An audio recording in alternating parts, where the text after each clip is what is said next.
अमरावती जिल्ह्यातील वरुड तालुका संत्रा उत्पादनासाठी राज्यभर प्रसिद्ध आहे. मात्र यंदा बदलत्या हवामानाचा मोठा फटका संत्रा आणि मोसंबी उत्पादक शेतकऱ्यांना बसलाय.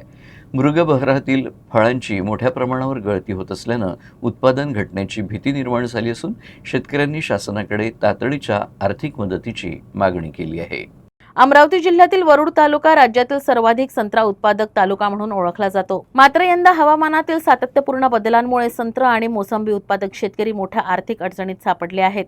सध्या मृगबहारातील संत्रा आणि मोसंबीच्या फळांची मोठ्या प्रमाणात गळती होते. यामुळे शेतकऱ्यांच्या हातातोंडाशी आलेला घास हिरावला गेला. उत्पादनात मोठी घट होण्याची शक्यताही आहे. अवेळी पाऊस, कडक ऊन आणि तापमानातील चढउतार यामुळे फळांची वाढ खुंटली आहे. झाडांवरची फळं पिवळी पडून मोठ्या प्रमाणात गळत असल्यानं शेतकऱ्यांचंही आर्थिक नुकसान होत आहे. हजारोंचा खर्च करूनही अपेक्षित उत्पादन मिळणार नसल्याची चिंता शेतकरी व्यक्त करतायत. यामुळे नुकसानीचे पंचनामे करून शासनानं तातडीनं आर्थिक मदत जाहीर करावी अशी मागणी संत्रा उत्पादकांनी केली आहे. महसूल मंडळामध्ये मृगबहार संत्र्याचे अतोनात नुकसान होत आहे. ह्या क्लायमेटच्या बदलामुळं संत्रा फळाची गळण होत आहे. तसेच शेतकऱ्यांचे आर्थिक नुकसान होत आहे. पंचनामे करून तात्काळ आर्थिक मदत देण्यात यावी.